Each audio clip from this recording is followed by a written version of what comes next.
Bueno, y nos encontramos en un episodio más de anécdotas de emprendimiento. Es una edición especial donde vamos a hablar de educación, de la transformación digital en la educación y la influencia que ésta ha tenido en el aprendizaje. Y sobre todo vamos a enfocarnos en lo que es la educación preescolar, primaria y bachillerato. Por eso hemos decidido encontrarnos con personalidades, con personas influyentes, directivos que están presentes, son protagonistas en el tema de la educación. Hoy nos encontramos con Marcela Roble. Marcela, ¿cómo estás? Bienvenida a este episodio. Edwin, un gusto estar hoy contigo y con todos tus seguidores para que podamos hablar de transformación digital, para que podamos hablar de educación y para que podamos pasar un rato pues muy chévere aquí juntos. Bueno, muchas gracias. La educación genera temas controversiales. Hay personas que son muy críticos, hay personas que de pronto apoyan los métodos tradicionales. Hay una tendencia muy grande en redes sociales a comparar cómo ha evolucionado temas como por ejemplo los automóviles, los celulares, la tecnología y cómo la educación se ha mantenido a través de los años bajo el mismo modelo de estar un tablero, un profesor y niños que están pues, en sus puestos prestando atención a esta persona.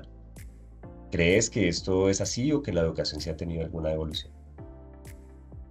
Bueno, ahí tocas muchísimos temas. Ahí en esa introducción que haces tocas muchísimos temas. Dices, la educación es un tema muy controversial y es efectivamente muy controversial porque es un tema del que todos sabemos, porque todos hemos pasado por un contexto de educación, cualquiera que haya sido el grado de escolaridad que hayamos tenido.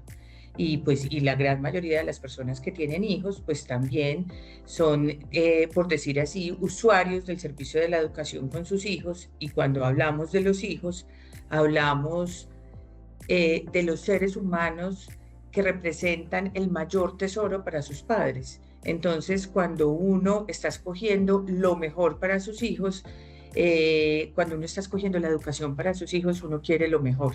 Entonces, por eso es tan controversial. Y ya entrando en materia, lo que tú me decías, eh, entendí lo que es la educación tradicional, los modelos tradicionales, eh, no es tradicional únicamente lo que sea aula de clase, pupitre, tablero, bueno, ya no hay tableros casi de tiza, pero tablero, marcador, no por eso son completamente todos tradicionales, porque en la educación puede haber muchísimas innovaciones, incluso dentro del aula. Y eso es lo que ha pasado en los últimos tiempos, que todas las instituciones educativas hemos venido trabajando, la gran mayoría de las instituciones hemos venido trabajando para que efectivamente, sea cual sea el modelo educativo que tengan, pues podamos ir incorporando procesos de innovación que nos ayuden a educar más y mejor y formar más y mejor a nuestros estudiantes. Bueno, yo te voy a traer unas preguntas, a ver tú cómo las analizas. Yo te voy a regalar un pasaje en el tiempo. Ujú. Entonces, yo te voy a decir, listo, con este pasaje tú te vas a devolver a la época de bachillerato, sexto, séptimo de bachillerato. Ok. ¿Te gustaría que cuando tú estuvieses en esa época estudiando, tuvieras las herramientas que tienen hoy los chicos? Clarísimo, pero clarísimo. Cuando muchas personas dicen que todo tiempo pasado fue mejor, pues de pronto para algunas cosas, pero hay que pensar, y en el contexto en el que estamos hablando, hay que pensar que todas las herramientas tecnológicas nos acercan muchísimo más rápido y mejor el conocimiento.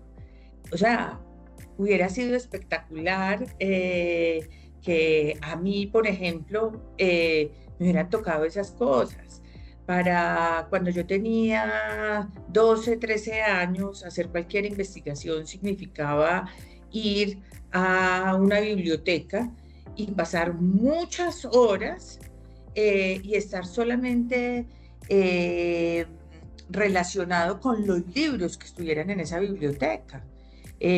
Hoy por hoy no, hoy tú tienes el conocimiento a un clic y tienes la oportunidad de tener el conocimiento muchísimo más grande, muchísimo más amplio, muchísimo más profundo.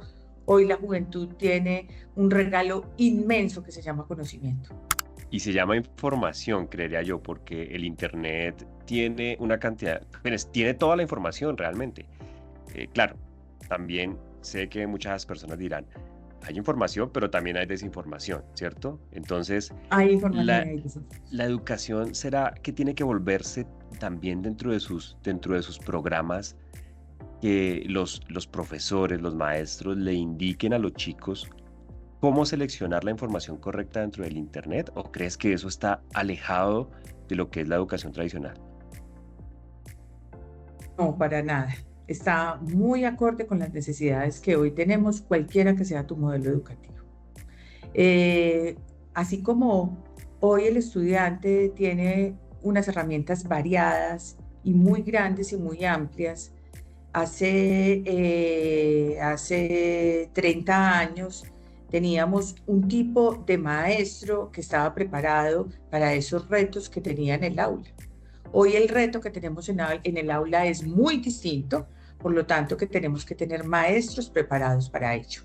Y entonces, como en el ciberespacio hay información y desinformación, en efecto, los maestros tienen que estar preparados para eso y sobre todo para poder acompañar, guiar, encaminar a sus estudiantes para poder adquirir criterios buenos, técnicos y personales, criterios que los lleven a saber elegir y también criterios que los lleven a pues hacer uso adecuado de esa información que tienen. Bueno, si un profesor, así como tú lo expones, pudiera hacer como esa guía para los chicos, ellos deberían entonces ser usuarios, o digamos, bueno, puede ser que sea solamente con los usuarios, pero deberían tener un conocimiento un poco más amplio de los usuarios para poder decir a los chicos que atender o no. Y también, y te lo digo porque, pues digamos que dentro de las tendencias que uno ve en las redes sociales también es que los profesores y la tecnología, como que no hay mucha compatibilidad. Entonces, esto me obliga a hablar de la división de la historia en la educación, que es la pandemia, ¿sí? La Sí, pandemia claramente. marcó, Marcó un antes y un digamos después. que una línea donde los colegios, que la gran mayoría, yo creo que el 95% de colegios no estaban preparados para lo que venía. De hecho, ni No, los padres, y bueno, digamos, no. los que estamos en tecnología, para uno entenderlo y ver cómo las herramientas era muy sencillo, pero ver cómo de pronto en los colegios lucharon contra esto, pero dejó una huella. Yo creo que dejó una huella, tanto en profesores como en colegios. Entonces, ¿cómo ha evolucionado? ¿Cómo ha sido ese cambio? Porque de saber que la educación y la transformación digital en la educación antes de la pandemia era una, y ahora ha obligado a otras cosas. ¿Cómo lo vives Sí, tú? ¿Cómo lo piensas? yo estoy de acuerdo contigo. Esto fue un antes y un después y la pandemia nos transformó las vidas pues en muchos sentidos, pero si en algo transformó la vida fue en la transformación digital, pues yo creo que en todos los sectores, pero en el educativo o sea, es que el medio digital era indispensable para que nosotros pudiéramos desarrollar la labor educativa. Entonces, muchos colegios, como en los colegios pues, en donde yo estoy, nosotros tuvimos un día que fue el lunes que se empezaron a cerrar las instituciones educativas.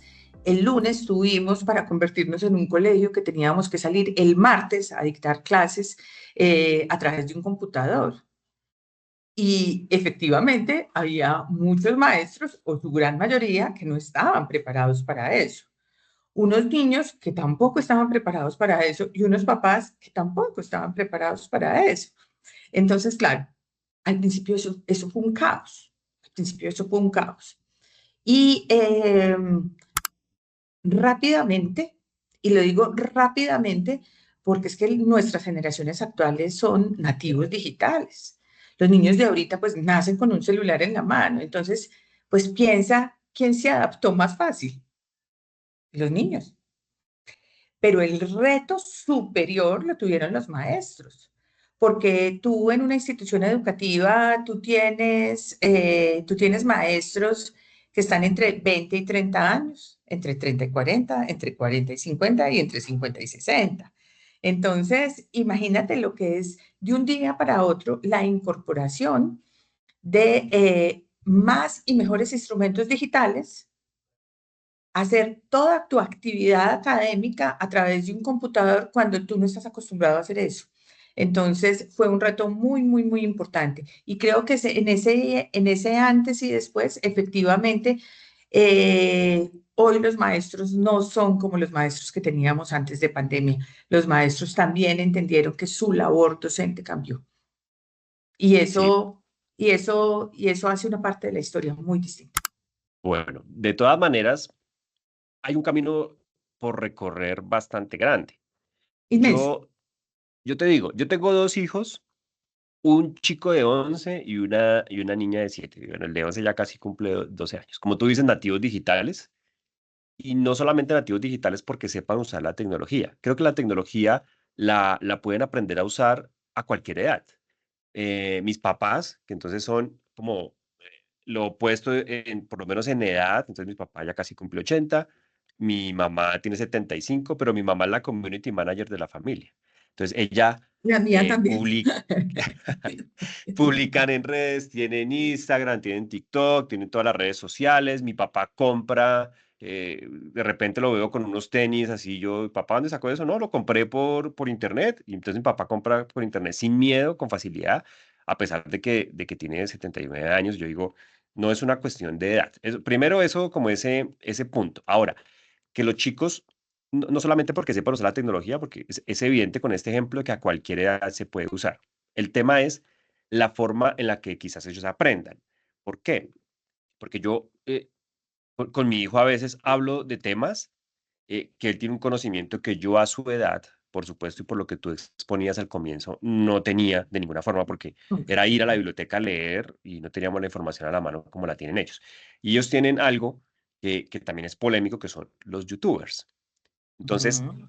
poner en el tema de la pandemia, poner a los chicos en un computador donde tienen toda la distracción, el YouTube y todo, y eso lo llegaron a llamar educación virtual, que creo que está distorsionado el concepto, porque educación Así virtual es. no es una videollamada, sí, es otro tema. Digamos, dejémoslo para analizar un poco ahorita, para cerrar un poco el contexto, los chicos aprenden con los youtubers de una manera impresionante.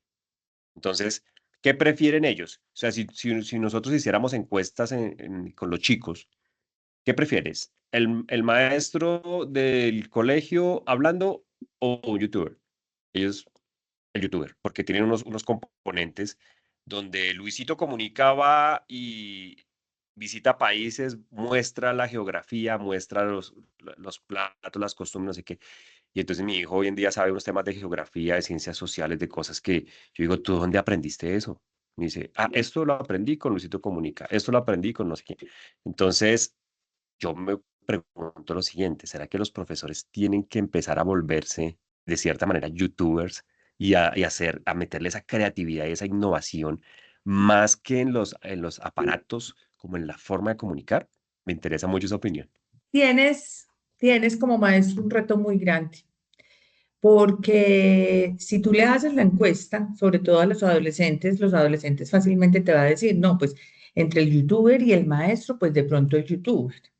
Pero si eso lo encierras en todo el contexto que tiene, pero entonces te quedarías en la casa solamente oyendo el YouTube y dicen, no, no, no, no, yo sí quiero ir al colegio, porque en el colegio están los amigos, porque en el colegio hago deporte, porque tenemos otras actividades. Ta. Entonces, los colegios se vuelven el sitio, se vuelven el lugar donde encuentran más que conocimiento. Entonces, ahí hay una parte importante para entender que eso que le estamos entregando no es solamente conocimiento, es la formación personal, que nosotros los adultos lo vemos como la formación personal del niño y del adolescente, pero ellos lo ven como una cantidad de actividades que les gusta, porque ellos están todavía un poquito más mediados pues, por el gusto o por las emociones. Eh, entonces, ¿qué pasa cuando el niño llega al colegio? Llega al colegio porque quiere verse con sus amigos, porque quiere vivir otra cantidad de experiencias, pero tiene que entrar al aula. Y entonces el profesor es 15.000 veces menos divertido que el youtuber que el que estaba viendo anoche. Eso obliga hoy al maestro a que las clases tienen que ser diferentes. Hoy una clase de 60 minutos, un profesor parado frente a un tablero, 20, 30, 40 estudiantes en los pupitres inmóviles escuchando a un profesor, eso ya no te va a servir. Primero que todo porque vas a estar aún más distante de las formas en las que ellos están aprendiendo. Y segundo, porque seguramente no es la forma idónea de transferir el conocimiento y de adquirirlo. Esperamos que estés disfrutando de este episodio de Anécdotas de Emprendimiento, historias reales, lecciones valiosas para los negocios y la vida. Te contamos que este podcast es producido por meapunto.co. Si tú también quieres tu propio podcast, recuerda ver toda la información que te dejamos en la descripción de este episodio. Continuamos. Hoy el maestro está llamado a hacer unas clases muchísimo más de construcción en aula, de esa construcción que se hace no con la inteligencia artificial y preguntándole a ChatGPT, ¿tú qué opinas? Sino haciendo construcción en el aula con el estudiante, haciendo clase invertida, haciendo trabajos de casos, haciendo investigación, haciendo laboratorios, desarrollando habilidades blandas, enseñándoles a los niños capacidad de oratoria, de discurso, de escritura. Y eso se desarrolla en el aula, en contextos que no necesariamente tiene que ser la clase tradicional de 60 minutos frente al tablero. Tú tocas un tema muy importante y de actualidad y de actualidad que ya va a perdurar para toda la vida. Que de hecho ya lo teníamos hace muchos años, sino que hasta ahora, por la apertura hacia el público de manera, digamos, más asequible en términos de gratuito, digámoslo así, que es la inteligencia artificial. La inteligencia artificial está en nuestras vidas hace años, ¿cierto? Así es. Pero en este momento está haciendo para que la gente la use. Y ahí, digamos, yo quiero preguntar, ¿tú usas herramientas de inteligencia artificial? Clarísimo, me fascinan, me encantan, todos Perfecto. los días. ¿Piensas que qué porcentaje de los chicos que están en el colegio, llevémoslo a bachillerato, usan esas herramientas para hacer sus tareas? Pues yo me atrevería a decir que el 100%. De pronto es un poquito menos, pero los maestros, cómo estás preparando tú esa nueva contingencia? Porque es similar a lo que hablábamos de la pandemia. Yo lo voy a comparar de esa forma. Es una Otra pandemia, revolución, sí. ¿sí? Y no se puede evitar. O sea, es algo que ya va a quedar porque el que no sepa usar la inteligencia artificial no va a poder tener la misma productividad en la vida real, en los trabajos, que las personas que no la usen. ¿Cómo Ujú. estás preparando a los maestros? ¿Cuál es el reto ahí? ¿Cómo lo estás logrando? Mira, volvemos a lo que tú y yo estamos conversando hace mucho rato, y es la transformación pedagógica en el aula. tú como maestro, ¿qué es finalmente lo que quieres? Si tú tienes a un clic toda la información, entonces lo que tienes que enseñar es otra cosa, es qué haces con esa información.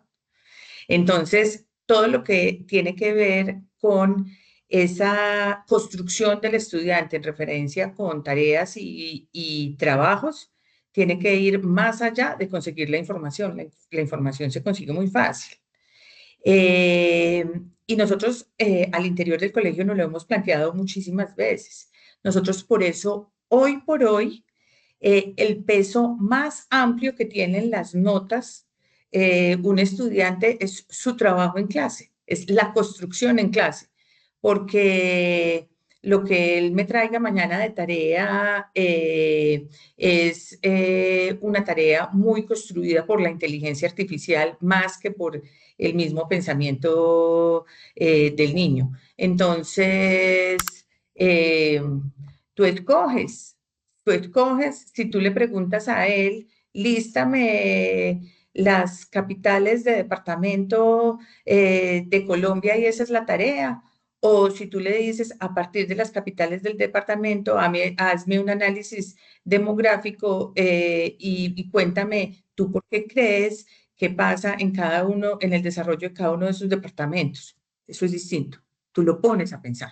Claro, entonces ahí tocas un punto bueno, me alegra muchísimo porque como yo soy ingeniero y pues amo el tema de la tecnología y la transformación digital, que tú la uses, porque generalmente en el ámbito de educación a veces lo ven como, uy, el enemigo. Pero yo, nosotros tenemos un dicho acá al interior con respecto al uso de la transformación digital, lo comparamos con un violín. Entonces, cuando alguien sabe tocar el violín suena muy bonito, pero cuando alguien no lo sabe tocar, pues el ruido es terrible. Entonces, comparamos eso, el violín con el uso de la inteligencia artificial. Entonces, al final, no, personalmente no considero que un estudiante, por el hecho de que la inteligencia artificial exista, hará la tarea o la investigación de manera adecuada. Él tiene que saber, y ahorita dijiste las palabras claves, él tiene que saber pedir lo que la herramienta le va a dar. Y si sabe pedir lo que la herramienta le va a dar es porque lo está entendiendo. Y si lo entiende al final es porque se cumplió el objetivo. ¿Sí? No, digamos, si el estudiante no sabe pedirle a la herramienta algo consecuente y coherente, entendiendo lo que está pidiendo, pues la herramienta le va a botar cualquier cosa. Entonces, creo que esa adaptación, ese cambio eh, que es innegable para los maestros, va a ser muy importante para que de aquí en adelante lo que se mida es su capacidad de formar la respuesta y no la respuesta en sí. Creo que eso es muy valioso, ¿sí? Bueno, y voy a traer también ese tema que dejamos atrás cuando hablábamos de la pandemia con respecto al tema de la educación virtual. Uno ve en LinkedIn y de hecho hoy se arman polémicas con respecto al trabajo remoto, porque la pandemia también facilitó para muchas empresas ahorrarse un montón de costos y hoy en día están en la polémica de poderlo medir Sí, volvemos con o el no tiempo, volvemos. ¿sí? Sí. De, ¿será que sí? ¿Será que no? ¿Será que sí son más productivos en casa? ¿Será que no son más productivos en casa? El colegio, la educación definitivamente volvió a la presencialidad por razones que tú ponías acá. El contacto social, eh, poder interactuar con las personas, cómo poder trabajar en equipo si tú no estás interactuando con las personas, ¿cierto? Entonces el trabajo sí se quedó en lo remoto y están hoy en día en esa forma, pero yo digo que la solución puede ser como tener híbridos en la manera como al fin y al cabo las personas van a trabajar de aquí en adelante, ¿sí? Entonces, personalmente, hay todavía muchas personas de cualquier edad, de cualquier índole, que piensan que tanto el trabajo virtual como la educación virtual es una videollamada. Y se olvidan de pronto de las plataformas que se llaman como asincrónicas, Ujú. porque ahí de pronto los chicos van a tener la interacción digital, va a ser interactivo, van a haber cosas que de pronto como jugando, la gamificación para que los niños aprender jugando, creo que hasta los adultos nos encanta. Esto, ¿cómo ha cambiado? ¿Cómo ha permeado para ustedes o para la educación en general? Creo que la educación es uno de los sectores que menos ha cambiado, sobre todo la educación escolar, pues no estoy hablando de educación universitaria y de pregrado, pero la educación es uno de los sectores que menos ha cambiado en ese aspecto, porque cuando no sé, por recomendaciones nacionales dijeron, ustedes ya pueden volver a la presencialidad, todos volvimos a la presencialidad, porque somos unos colegios que tienen un modelo de educación presencial y anhelábamos estar presencialmente. A nivel de otros sectores, como lo decías tú, todos se quedaron en casa y ahora es esa pregunta que se hacen todos los directivos de cuál será el mejor modelo. Yo estoy de acuerdo contigo en que podría ser híbrido para pues algunos cargos que lo puedan así, porque ambos modelos tienen pues unas ventajas y unas cualidades enormes. Yo particularmente cuando me quedo en casa, o sea, soy 3 veces más productiva eh, y me canso menos. O sea, yo llego al final del día en una jornada muchísimo menos. Pero ¿qué hace un rector de un colegio en su casa? Nada. El rector de un colegio tiene que estar viviendo la vida escolar. El rector tiene que ser calentado por el mismo solecito que calienta a sus estudiantes. Tiene que ver el estado emocional en que hoy llegaron sus profesores, tienen que comer de la misma comida que comen los estudiantes para saber si efectivamente eso nutre o no y sirve para el proceso, digamos, del fortalecimiento de su dimensión física. Un rector no puede estar en su casa.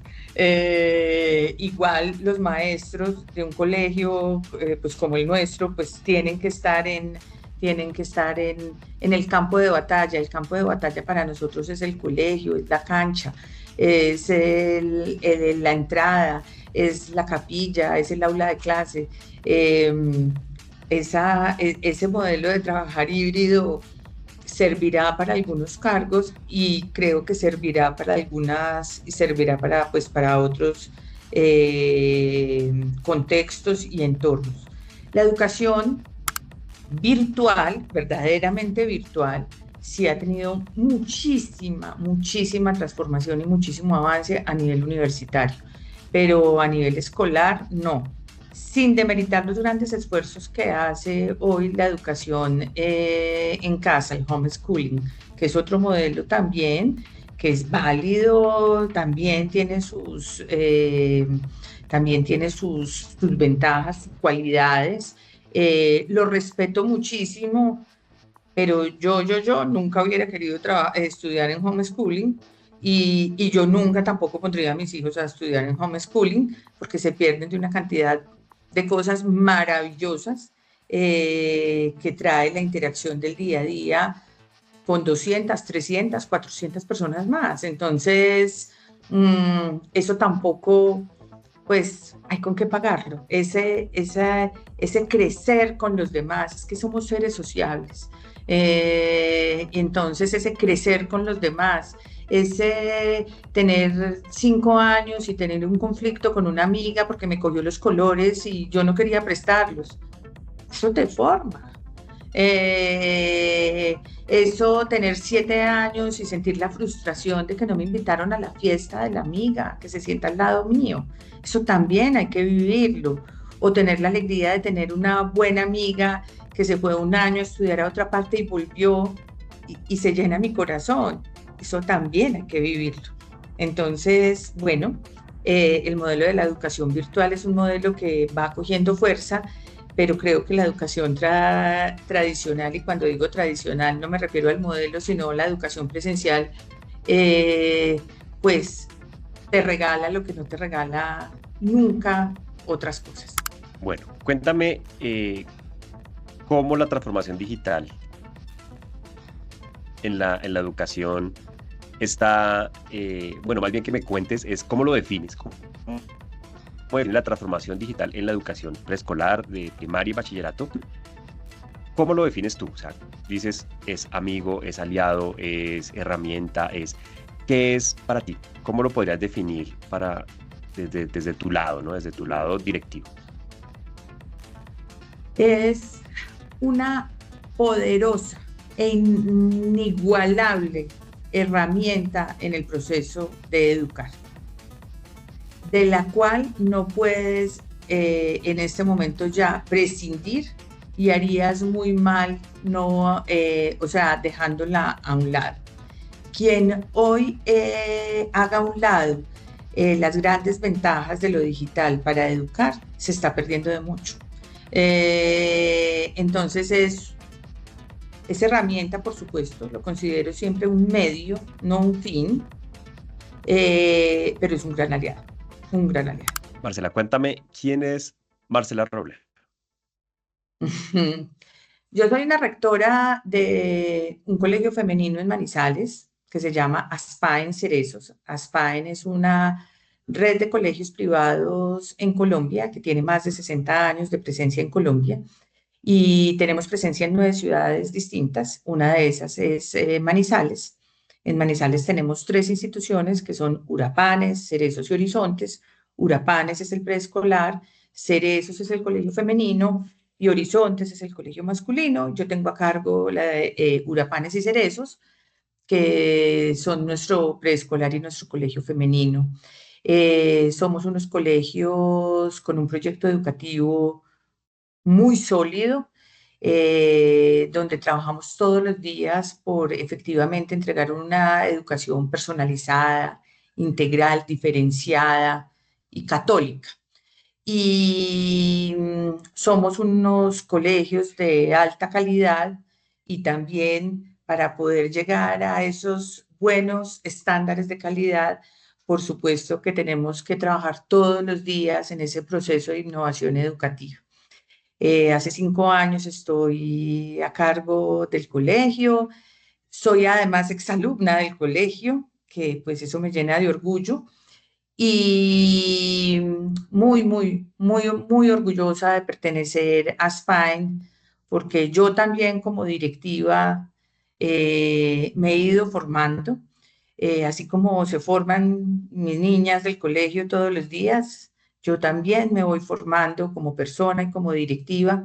Entonces, tengo un trabajo maravilloso que me llena absolutamente de emoción y de alegría todos los días. Bueno, yo te felicito porque tienes una responsabilidad inmensa, que es poder guiar, orientar, educar a los niños de Colombia, que son, por supuesto, nuestro activo y nuestro tesoro, el futuro del país. Te felicito y también te felicito porque hablando contigo veo que entiendes, ves como una aliada a la transformación digital, eso es maravilloso, eso habla muy bien de que los chicos, las chicas, que están en tu colegio van a tener un futuro muy, muy alineado a la realidad que les toca cuando salen del colegio hacia sus universidades y sus trabajos. Yo te felicito por eso. Cuéntame entonces, porque seguramente hay papás que nos escucharán y van a querer tener información de cómo encontrarlos. En dónde encuentran la información de los colegios, qué páginas web, qué redes sociales, para que ellos puedan visitarlos y entrar un poco más en detalle de todo esto que nos estás hablando. Bueno, a la red Aspine se encuentra a través de nuestras páginas web. Tenemos una página web como Marco, que es la página de Aspine Colombia, y ahí se pueden encontrar todas las ciudades o directamente ya las páginas web de cada uno de nuestros colegios. Igualmente tenemos presencia en todas las redes sociales, pues tenemos página web, tenemos Facebook, tenemos Instagram, donde Instagram, por ejemplo, es una plataforma muy fuerte que tenemos ahora a nivel de comunicaciones externas, porque nos ayuda no solamente a presentarnos ante la sociedad como colegio, sino a tener una interacción importante y ahí es donde, digamos, ponemos todas nuestras actividades, incluso queda de una manera sanamente expuesta todo lo que hacemos para el fortalecimiento de la educación en Colombia, de nuestros estudiantes y sobre todo de nuestras familias. Nosotros tenemos un proyecto educativo donde tenemos centrado el proceso educativo en una alianza colegio-familia, por lo tanto los padres de familia son unos protagonistas en el proceso formativo de sus hijos. Bueno, excelente. Esperamos entonces que todos los oyentes, los interesados en ver un poco más acerca pues, de todos los colegios puedan ingresar a la página y pues tener toda la información. Mira que casi una hora hablando y muy agradable hablar de todos estos temas, fue muy interesante. Sé que esto da para muchísimos más conversaciones, esto pues es una antesala de lo que, un punto de vista de lo que es la transformación digital en la educación. Seguiremos hablando con otros protagonistas, con otros colegios. Por supuesto, seleccionamos a los colegios más representativos e importantes del país para esta edición especial de los episodios. Yo te agradezco mucho, Marcela, por tu tiempo, tu buena disposición para aportar un poco a la comunidad con nuestras ideas.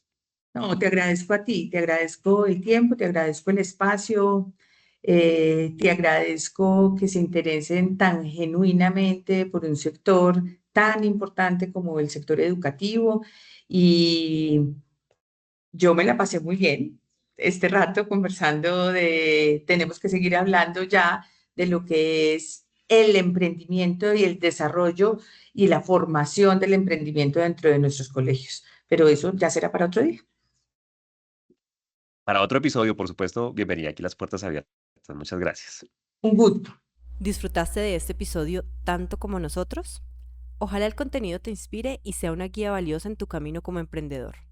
Nos encantaría que nos acompañes en nuestras redes sociales y que nos escuches en las principales plataformas de streaming para que descubras más episodios. Te esperamos.